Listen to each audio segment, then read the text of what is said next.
একটা অদ্ভুত খুন, তার চেয়েও অদ্ভুত কিছু মানুষ। একটা খুন দিয়ে গল্প শুরু হয় ঠিকই, কিন্তু সিরিজ যত এগোয় আপনি খুব তাড়াতাড়ি বুঝে যাবেন খুনটাই এখানে আসল রহস্য না। আসল প্রশ্নটা অন্য জায়গায়। এই বিল্ডিংয়ের ভেতরে কি আদৌ কেউ স্বাভাবিক আছে? আজকে কথা বলবো এমনই এক ইউনিক ক্রাইম থ্রিলার সিরিজ নিয়ে, যার নাম সানফ্লাওয়ার। এটা শুধু সিরিয়াল কিলার বা তদন্তের গল্প না, এটা একদম অন্য লেভেলের dark comedy plus psychological mind game. Series sunflower. গল্পটা কি? সানফ্লাওয়ার সোসাইটির এক ফ্ল্যাটে হঠাৎ করেই একজন লোককে মৃত অবস্থায় পাওয়া যায়। প্রথম দেখায় মনে হবে সাধারণ একটা খুনের কেস। পুলিশ আসবে, তদন্ত শুরু হবে, আর ধীরে ধীরে সত্য বেরোবে। এইটাই তো নিয়ম, তাই না? কিন্তু এখানেই সানফ্লাওয়ার আপনাকে চমকে দেয়। পুলিশ যতই তদন্ত করতে থাকে, ততই সামনে আসে ওই সোসাইটির বাসিন্দাদের আজব আজব আচরণ। বাইরে থেকে সবাই একদম ভদ্র, শান্ত, সভ্য মানুষ। কিন্তু একটু ভালো করে তাকালেই বোঝা যায় প্রত্যেকের ভেতরেই কিছু না কিছু লুকোনো আছে। কেউ অস্বাভাবিক রকম নিরীহ, কেউ আবার সামান্য প্রশ্নেই অতিরিক্ত নার্ভাস, আবার কেউ এমনভাবে কথা বলে যেন কিছুই তার সাথে জড়িত না, অথচ চোখে মুখে একটা অদ্ভুত চাপা ভয়। আপনি নিজেই ভাবতে শুরু করবেন, না, এই লোকটা কিছু একটা জানে, না না, ওটা না, আসল সন্দেহ তো এইজন।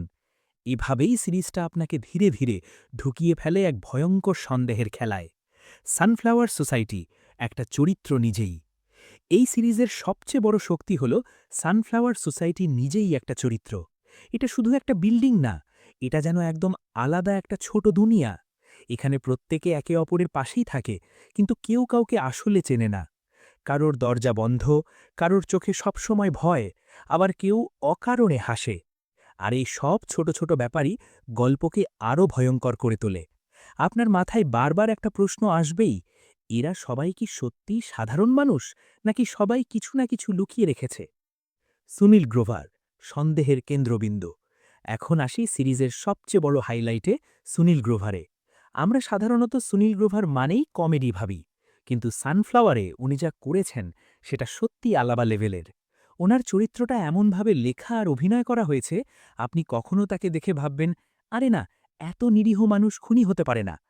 পরের মুহূর্তেই আবার মনে হবে, না রে, এই লোকটার ভেতরে কিছু একটা গড়বড় আছে। এই দ্বিধাটাই সিরিজের সবচেয়ে বড় মজা। সুনীল গ্রোভার আপনাকে বারবার কনফিউজ করবে, আর ঠিক এই কারণেই তার চরিত্রটা এত পাওয়ারফুল। ডার্ক কমেডি সিরিজের আসল ম্যাজিক। সবচেয়ে ভালো লাগার দিক, ডার্ক কমেডি। খুনের তদন্ত চলছে, পুলিশ সিরিয়াস প্রশ্ন করছে, আর ঠিক সেই মুহূর্তেই এমন কিছু সিচুয়েশন আসে যেখানে আপনি চাইবেন না হাসতে, কিন্তু হাসি আটকাতে পারবেন না। এই সিরিজটা প্রমাণ করে ডার্ক কমেডি ঠিকঠাক ব্যবহার করলে থ্রিলার আরও বেশি এনজয়েবল হয়ে ওঠে। এখানে হাসি আছে, কিন্তু সেটা হালকা না। হাসির আড়ালেই লুকিয়ে থাকে ভয়, অস্বস্তি আর সন্দেহ। সবাই সন্দেহভাজন। সানফ্লাওয়ারের সবচেয়ে বড় টুইস্ট কি জানেন? এখানে কেউই নিরাপদ না। কেউই, না, ও নিশ্চয়ই খুনি না, এই তালিকায় পড়ে না।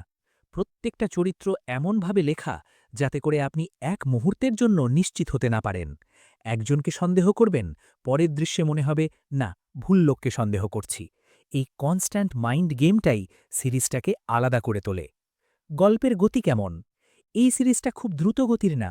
সানফ্লাওয়ার ধীরে ধীরে গল্প খোলে, কিন্তু এই ধীরে মানে বিরক্তি করে না, বরং প্রতিটা এপিসোড শেষে আপনার মনে হবে আরেকটা না দেখলে চলবে না।